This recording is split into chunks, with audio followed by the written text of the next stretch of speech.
အခုကျွန်တော်ကဒီ Microsoft Word 2019ပေါ့နော် Office 2019သုံးတာလေးကိုတစ်ချက်ပြောပြပေးပါမယ်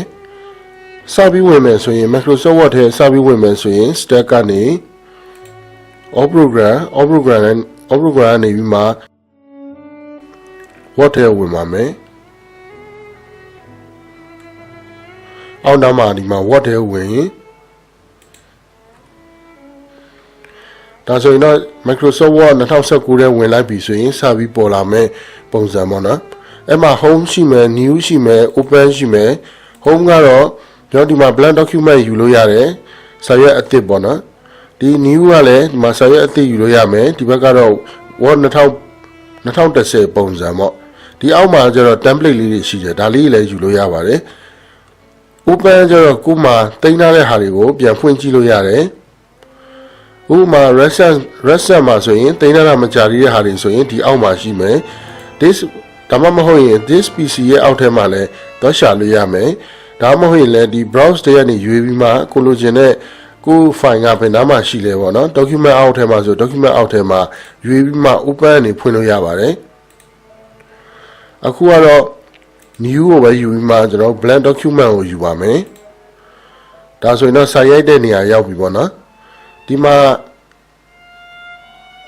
Word 2019မှာပါတဲ့ဒီဘားတွေကိုတစ်ချက်ပြောပြပေးပါမယ်ထိတ်ဆုံးကဘားတော့တိုက်တဲ့ဘားရှိမယ်သူရဲ့ဒီဘက်မှာဆိုရင် quick access toolbar ရှိမယ်ဒီမှာဆိုရင် new တို့ open တို့ save တို့ဒါတွေကိုသုံးလို့ရတယ် undo တို့ redo လုပ်တာတို့ပေါ့နော်တိုက်တဲ့ဘားမှာဆိုရင်ဒီဘက်ညာဘက်မှာဆိုရင်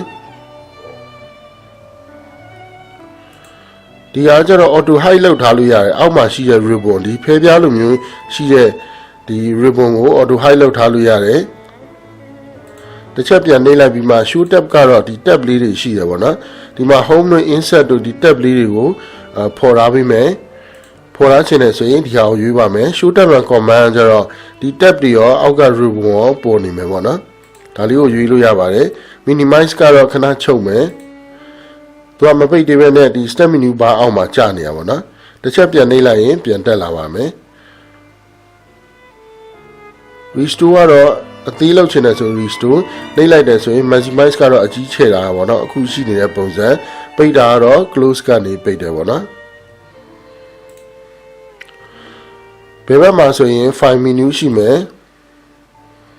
file မှာဆိုရင် new တို့ open တို့အတိအကျတို့ပြန်ဖွင့်တာတို့ပြီးရင် save လုပ်တာတို့ပိတ်တာတို့ပေါ့နော်ဒီဟာလေးတွေကိုဒီမှာသုံးလို့ရပါတယ်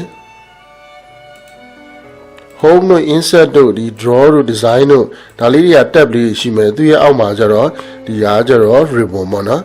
ribbon ရှိမယ်ဒီမှာဆိုလဲ font ဆိုလဲ font ရဲ့ font group paragraph ဆိုလဲ paragraph ရဲ့ group ပေါ့နော်ခွဲထားတာ paragraph setting ဒီမှာဆိုလဲ font setting ပေါ့နော်ဒီအားကျတော့ဒီမှာ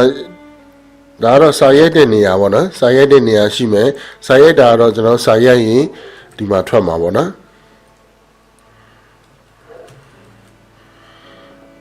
စာအများကြီးရှိတယ်ဆိုရင်တော့ညာဘက်မှာ scroll bar နေဆွဲချပြီးမှဒါအပေါ်အောက်ဆွဲချကြည့်လို့ရတယ်ပိန်းလုံးနဲ့လိမ့်သွားလည်းရပါတယ်အခုကတော့စာမရရနေတော့ကျတော့သူကဒီတမျက်နှာအောက်ကိုထပ်မစင်းတော့ဘူးပေါ့နော်အောက်မှာလည်း status bar ရှိမယ်ဒီမှာဆိုရင်ဘယ်ဘက်မှာဆိုရင်ကျွန်တော်စာရွက်ပဲနည်းရိုက်ထားလဲဒါဆိုရင်စလုံးပဲနှလုံးရိုက်ထားလဲပေါ့နော်ဒါတွေကိုကြည့်လို့ရမယ်ညာဘက်မှာဆိုရင်ကျွန်တော်ဒီမှာ display ရှိမယ်ဒီမှာအခုရှိတဲ့ပုံစံဆို print layout view ပေါ့နော်သူရဲ့ view ပုံစံစာရွက်နဲ့ထုတ်တယ်ဆိုရင်လည်းဒီပုံစံအတိုင်းပဲထွက်မယ်ဒီဟာကျတော့ remove ကတော့အစမ်းကြီးတဲ့ပုံစံပေါ့နော်စာဖတ်တဲ့ပုံစံပုံမှန်တိုင်းဆိုကျွန်တော်တို့ဒီ print layout view နဲ့ပဲကြည့်မယ် web layout view ကတော့ internet web page တွေ website စာမျက်နှာတွေရိုက်တယ်ဆိုရင်တွေ့ရတဲ့ပုံစံပေါ့နော်